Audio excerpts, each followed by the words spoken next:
Good morning and welcome back to the channel. My name is Georgia and I hope you are having a wonderful day. Today's video is about the history and current state of Libya. I will hopefully be releasing a version in Arabic, but quick disclaimer before this video starts, I'm definitely going to mispronounce a lot of the words. Obviously, I don't mean disrespect to anyone through my mispronunciation. I tried my best. I just wanted y'all to remember that before the video starts. If I do mispronounce anything, please tell me in the comments so then I can fix that mispronunciation. Okay, let's get started. I hope y'all are just as excited as I am. I love analyses of countries, which is a really weird thing to do. Okay, when starting an analysis of Libya, we'll start with the geography, then move on to their history, economy, government, and then a quick analysis of, and then we'll end. Essentially. So Libya's geography is absolutely huge. The country is 679. I don't know how to say this in English. Okay, it's really big. And I'm stupid because I can't read. English is not my first language. Square miles, and is the 17th largest country in the world. Meanwhile, in the capital of Libya is Tripoli, which is in the northwest on the Mediterranean coast. Tripoli serves as both their capital and their largest city. It is bordered by Egypt, Sudan, Chad, Niger, Algeria, and Tunisia. Furthermore, Libya's geography is largely desert. The Sahara Desert makes it hot and arid, but the Mediterranean Sea definitely helps with airflow. Overall, Libya is mostly barren with flat plains and some plateaus. Then, in early to fall spring, there are cyclonic storms and lots of rain in northern Libya. Furthermore, there is a steppe from the Mediterranean climate off the Al Jafra plain, the Nufasa Plateau, and the Akhdar Mountains.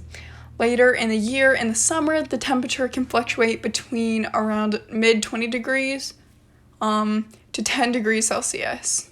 Its highest point is Biku Biti, which is 2,267 miles above sea level, and its lowest point is Sibkat Guzayil, which is negative 47 meters below sea level. Sorry, I feel so bad that I'm pronouncing these wrong, but I honestly don't know how to pronounce it. I even looked some of these up and it just didn't show up, and I was like, okay, whatever. I'll deal with me being canceled then. Also, surprisingly, only 1.3% of Libyan land is suitable for farming. So let's get started with Libya's history. It starts in and around the 7th century, when Arabs conquered future Libyan land, since technically Libya didn't exist as a country yet. This is when they converted most of the population to Islam and taught them Arabic.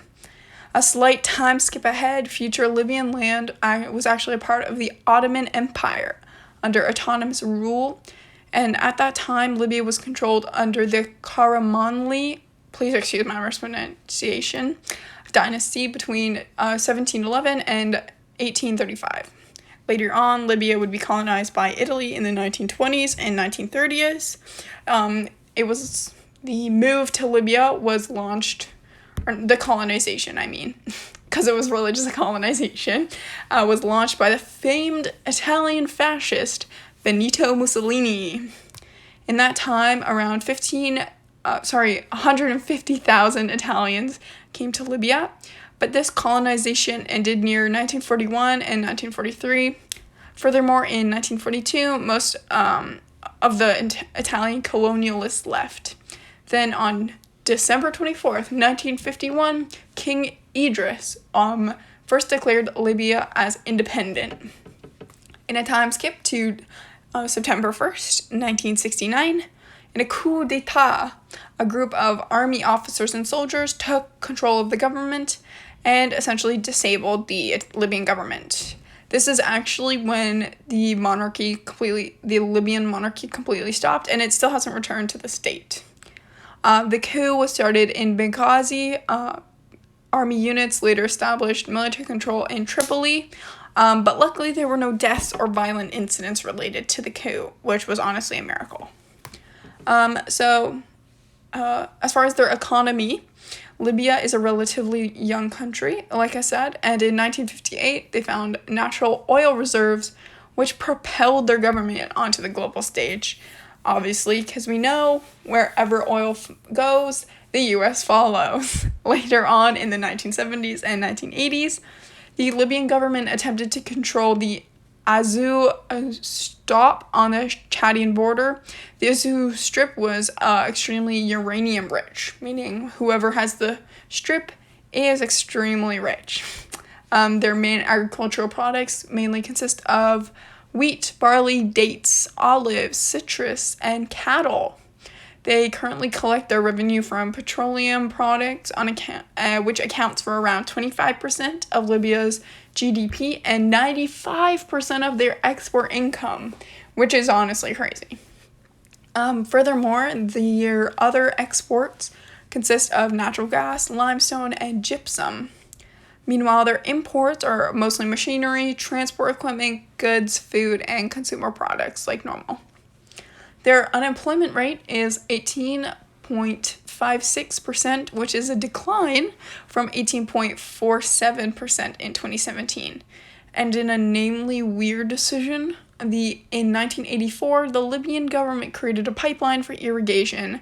It took about 25 years to complete and nearly $25 billion. It is now called the Great Man-Made River, which is honestly not a great name. And their per capita income is actually pretty high. They're 18th on a list of 55 countries, and they rank just after Sudan and Senegal. So as far as their government, Libya's main religion is Islam, which has a big part in their government. And their official language is Arabic, more specifically, though, the dialect of Libyan Arabic.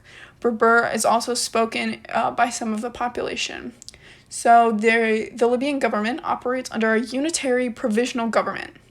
Since I had no clue what that was when I looked this up, I did it for you. This means that Libya is under an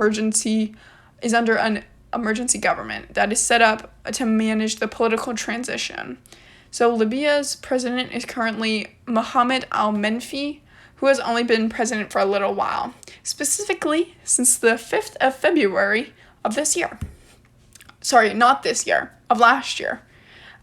He is essentially only an interim president, though, and Libya is technically ruled under the Democratic Party. Sorry, I have a stutter. The country's population is 6.5 million, and with a country so large, their population density is really low. Their life expectancy is 74 years old, and around 80% of adults can read, which is really good, actually. There are 22 districts in Libya. Some include Benghazi, Budnana, Jabal al-Akhdar, and Saba. While inside the country, you should use their money, which is called a Libyan dinar. So way off topic, and surprisingly, Libya supplied weapons and money to the IRA. I never thought about potential relations between Northern Ireland and Libya. They just seem like a really odd coupling, but I'm loving it. Well, that is all. Thanks for listening to this week's episode, and I hope you learned something new. If y'all want me to talk about anything specific, or even a video or make a video in a different language, please let me know. This is as much your channel as it is mine, and I hope you are having a wonderful day, and I'll see you next time.